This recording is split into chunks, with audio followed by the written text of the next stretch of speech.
Bab 93. Maaf sayang.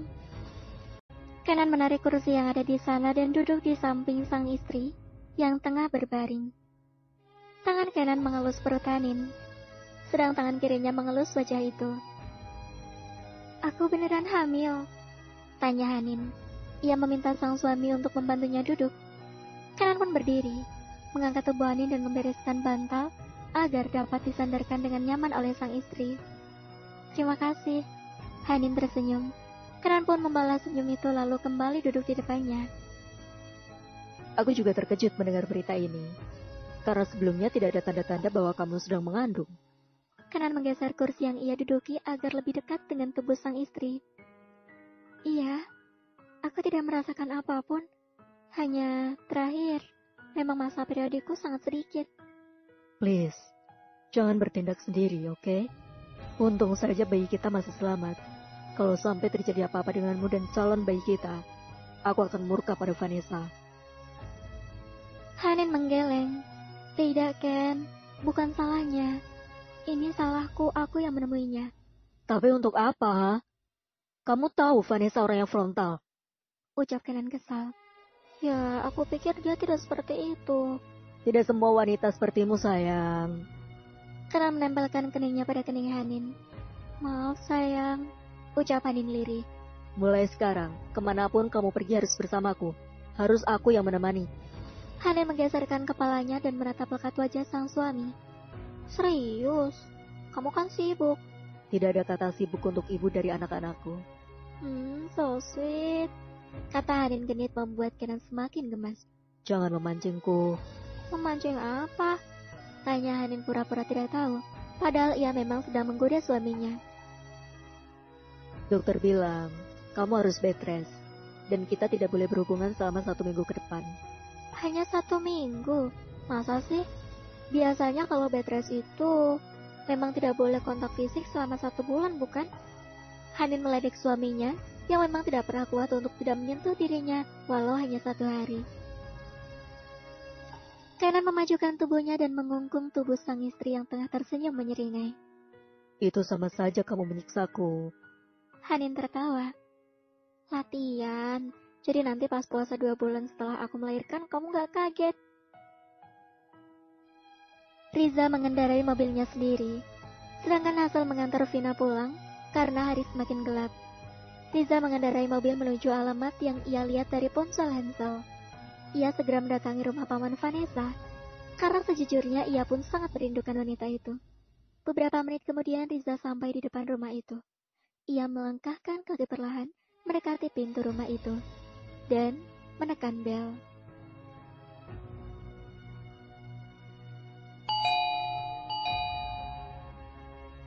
Riza hanya menekan bel itu 1 kali. Walau dari tadi si tuan rumah tak kunjung membukakan pintu. Tak lama kemudian pintu itu pun terbuka. Vanessa, Panggil Riza. Riza?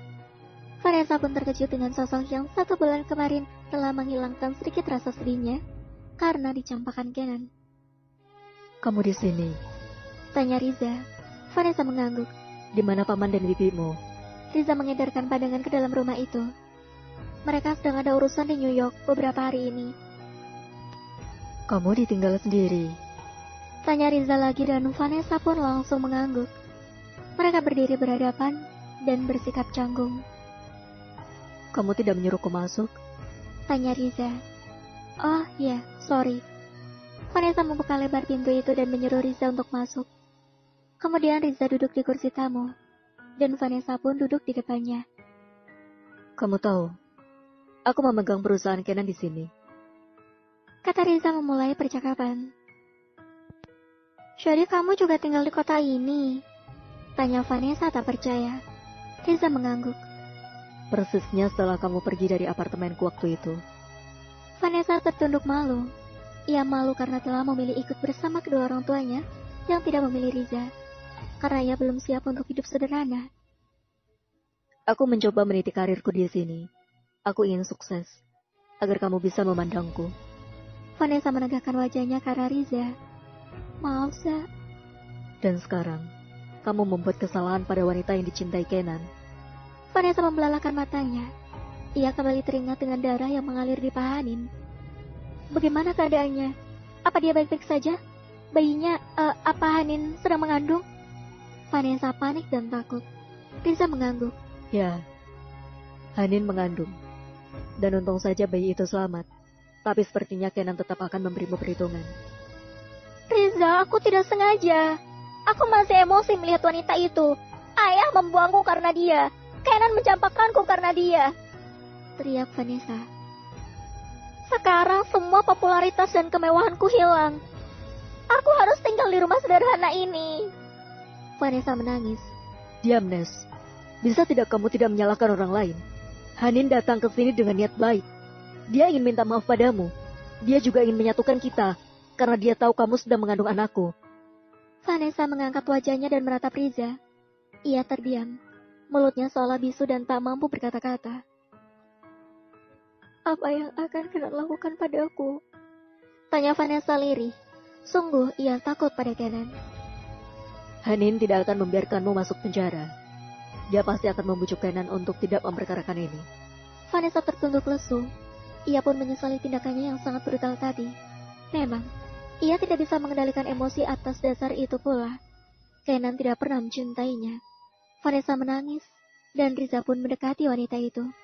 Wanita yang tengah mengandung anaknya. Riza memeluk wanita itu. Aku takut, Ja. Aku takut Kenan melaporkanku ke polisi. Ujar Vanessa menangis di dada Riza. Tenanglah. Berdoa saja semoga itu semua tidak terjadi. Karena aku akan melindungimu. Juga, aku tidak akan membiarkanmu menderita. Apalagi ada anakku di sini. Riza mengelus perut Vanessa. Terima kasih, Za. Maaf. Maafkan aku. Rintih Vanessa yang menyesali perbuatannya. Riza pun semakin mengeratkan pelukan itu. Aku akan ada untukmu, Nes. Vanessa menerima pelukan hangat itu. Pelukan yang selalu hangat dibandingkan pelukan Kenan. Ia baru menyadari betapa besarnya cinta Riza. Dan baru menyadari bahwa kasih sayang Kenan memang hanya kasih sayang sebagai teman dekat atau kerabat dekat. Tidak lebih. Di rumah sakit Kenan mengurus sang istri dengan telaten. Ia menyuapi Hanin dan membantunya membersihkan diri. Hingga malam semakin larut. Kamu tidur di mana? Tanya Hanin yang melihat Kenan hendak merebahkan diri di sofa yang tersedia di depannya. Di sini. Kenan menunjuk sofa kecil itu. Sofa yang tak mungkin menampung kakinya yang panjang jika Kenan merebahkan tubuhnya di sana. Tidak muat, Ken. Sofa itu kecil. Lebih baik kamu tidur di sampingku. Sini. Hanin menepuk kasur empuk yang ia tempati. Kenan tersenyum senang. Ia pun mendekati sang istri. Hanin mulai menggeser tubuhnya agar ranjang pasien itu muat diisi berdua. Kenan menaiki ranjang itu dan merebahkan tubuhnya. Seharusnya kita tidur di hotel dan menikmati honeymoon yang tertunda. Ucap Kenan lirih. Hanin nyengir. Maaf sayang. Bab ke-94. Mengubur cinta itu sedalam mungkin. Kiara masih tinggal di rumahnya untuk menemani sang ibu. Sementara Gunawan tinggal di rumah itu untuk menemani sang istri. Di rumah sakit tempat Hanin dan Kenan tengah menunjukkan pukul 12 malam. Sedangkan di Jakarta, tepat 12 siang. Gunawan ingat bahwa siang ini Kiara akan pergi ke supermarket untuk membeli susu hamil. Ia pun bergegas untuk pulang. Mulai saat ini ia akan mengantar Kiara kemanapun, dan ia tak ingin kecolongan dan keduluan Vicky. Gunawan menyambar kunci mobil dan bergegas keluar dari ruangan itu. Pak, jam 2 nanti ada pertemuan dengan Mr. Dev dari Australia. Ucap sekretaris Gunawan, ketika Gunawan hendak pergi meninggalkan kantornya. Ya. Saya tidak lupa. Jawab Gunawan sembari melangkah melewati sekretarisnya itu. Akhirnya Gunawan menemukan orang yang ingin menginvestasikan uangnya di kantor ini. Entah dari mana pengusaha Australia itu bisa mendapatkan namanya, dan tertarik pada bidang bisnis yang ia geluti. Gunawan hanya merasa dirinya sedang beruntung, padahal di balik itu semua, Kenan lah yang berperan. Sebenci apapun Kenan pada Gunawan, ia tetap sadar bahwa Gunawan adalah suami dari adik kesayangannya. Jika sang suami bangkrut, maka Kiara pun akan kena dampak. Ia tak ingin Kiara menjadi sengsara. Oleh karena itu, Ia meminta Dave, sesama rekan bisnis yang cukup kenal dekat dengan Kenan, untuk menjadi investor pada perusahaan Gunawan yang sedang membutuhkan itu. Kenan memang pantas dijuluki family man. Beberapa menit kemudian Gunawan sampai di kediaman Aditama. Gun, kau mau makan siang di sini? Tanya Rasi yang melihat Gunawan tengah berjalan mendekati pintu. Rasi berdiri di depan teras sambil memerintahkan pada tukang kebun untuk membuang ranting, daun, dan bunga yang kering. Iya, Mam. Sekalian jemput Kiara. Katanya mau ke supermarket. Jawab Gunawan. Rasi tersenyum dan menepuk bahu Gunawan saat menantunya itu mencium punggung tangan Rasti. Mami senang melihat kalian seperti ini. Gunawan mengangguk. Kiara ada di kamarnya. Sana. Rasti langsung menyuruh Gunawan untuk menemui istrinya. Iya, Mam. Saya ke dalam. Rasti mengangguk. Gunawan dengan semangat melangkahkan kakinya menuju kamar. Tanpa mengetuk pintu, ia langsung membuka pintu kamar. Au, Mas, ngagetin aja. Ucap Kiara yang tiba-tiba melihat Gunawan masuk, sementara dirinya tengah tak berpakaian sama sekali dan baru akan memakai pakaian. Gunawan tersenyum melihat istrinya dengan perut bulat dan menyilangkan kedua tangan untuk menutupi bagian dada, juga menyilangkan kaki untuk menutupi bagian sensitifnya. Untuk pertama kali Kiara melihat senyum di bibir Gunawan yang tertuju padanya. Kamu baru mandi? Tanya Gunawan sembari mendudukkan diri di tepi ranjang. Ia memperhatikan sang istri yang hendak memakai baju. Aku mandi lagi, karena badanku lengket. Memang, hari ini cuacanya sangat terik dan orang hamil biasanya sangat mudah berkeringat. Kita belum melakukan apapun. Kamu sudah lengket. Ucap Gunawan asal. Kiara mengernyitkan dahi. Mas Gun ngajak bercanda. Tapi nggak lucu. Gumamnya. Kenapa diam? Pakai saja bajumu. Ucap Gunawan meminta sang istri untuk melanjutkan aktivitasnya. Tapi Mas jangan di sini. Sana keluar dulu. Kiara mengibaskan tangannya. Tapi aku mau di sini. Di sini lebih adem. Jawab Gun santai dengan menyangga kedua tangannya ke belakang. Kiara hanya menatap malas, lalu membalikkan tubuhnya. Ia pun melanjutkan lagi aktivitas itu dengan menghadap ke dinding. Kiara memakai celana, lalu bra. Ia agak sulit mengaitkan bra itu ke belakang. Kemudian dengan sigap Gunawan menangkap kedua tangan Kiara dan membantu mengaitkan benda itu di punggung belakang Kiara yang putih mulus. Selesai mengaitkan benda itu, Gunawan mengecup bahu Kiara dan bibirnya menelusuri leher itu. Kiara merasakan sentuhan lembut yang menyapu kulitnya. Ia memejamkan mata dan refleks menggigit bibir bawahnya. Sejak kemarin Gunawan memang banyak berubah. Kiara merasakan itu, tapi ia tetap dengan hatinya yang sekarang. Ia hanya tidak ingin disakiti lagi, karena dengan hati yang sekarang, ia merasa lebih bebas dan tidak terluka lagi jika Gunawan melukainya. Kita jadi ke supermarket? Tanya Gunawan dengan nada berat. Ia menahan hasrat yang ingin memakan istrinya. Sungguh, Kiara saat ini sangat menggodanya. Kiara tersadar dan mengangguk. Lalu, Gunawan membalikkan tubuh sang istri yang hanya berbalut pakaian dalam. Gunawan menatap mata Kiara yang juga sedang menatapnya. Tapi sebelum itu, aku ingin makan. Kata Gunawan. Wajah Kiara berubah. Ia malas juga harus melayani hasrat sang suami, karena ia baru saja membersihkan diri. Kamu kenapa? Tanya Gunawan yang melihat ekspresi Kiara yang kesal. Aku sudah mandi. So? Tanya Gunawan mengangkat baunya. Nanti malam saja. Jawab Kiara sembari mengalihkan pandangannya ke arah lain. Gunawan mencubit dagu Kiara dan menggeser wajahnya agar mereka bertatapan. Memang aku ingin apa? Makan. Ya, terus? Tanya Gunawan lagi. Makan aku kan? Gunawan tertawa geli. Ia sungguh menyukai Kiara yang sekarang. Untuk pertama kalinya ia tertawa terbahak-bahak di depan wanita itu. Kiara sedikit tersenyum melihat tawa Gunawan yang terlihat semakin tampan. Aku memang mau makan, tapi makan siang. Ucap Gunawan sembari memelankan tawanya. Kiara. Gunawan menggelengkan kepalanya. Kiara malu dan menjauh dari Gunawan. Ia kembali mengambil pakaian yang sudah ia siapkan di atas tempat tidur itu. Hei, aku ingin berinteraksi dulu dengan anakku. Gunawan menarik lengan Kiara dan mendudukkannya di tepi ranjang.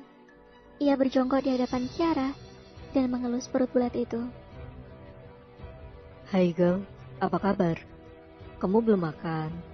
Mama belum memberimu makan ya? Mama memang kejam. Mamamu juga selalu membuat papa sedih. Bilang sama mama agar tidak kejam dengan papa ya. Gunawan mengelus sambil berbicara dengan perut itu, lalu mengecupnya. Kiara mendengar dengan jelas kata per kata yang Gunawan ucapkan. Hatinya terenyuh, tapi ia masih takut untuk mencintai pria ini lagi. Karena ia merasa tidak pantas, bahkan tidak berani berasumsi bahwa saat ini Gunawan telah menyayanginya. Gunawan memarkirkan mobilnya di sebuah mal yang tidak jauh dari kediaman Aditama. Ia keluar dari mobil, begitupun Kiara. Lalu Gunawan dan Kiara berjalan beriringan. Gunawan sengaja memelankan langkahnya agar tetap sejajar dengan langkah Kiara yang melambat. Gunawan dan Kiara sampai di dalam mall. Mereka berjalan sembari memperhatikan setiap stand yang ada di sana. Perlahan tangan Gunawan merambat di telapak tangan Kiara. Kiara merasakan itu, hingga tangan itu menggenggam erat telapak tangan Kiara yang halus. Sontak Kiara menoleh ke arah tangannya yang digenggam erat oleh Gunawan. Ia pun melihat ke arah pria yang tengah menggenggamnya itu. Namun arah mata Gunawan tetap lurus ke depan, seolah ia tak sengaja menggenggam tangan itu. Kiara pun ikut menoleh ke sembarang arah dengan pasrah, mengikuti apa yang Gunawan inginkan. Ra, mampir ke toko baby di sana yuk.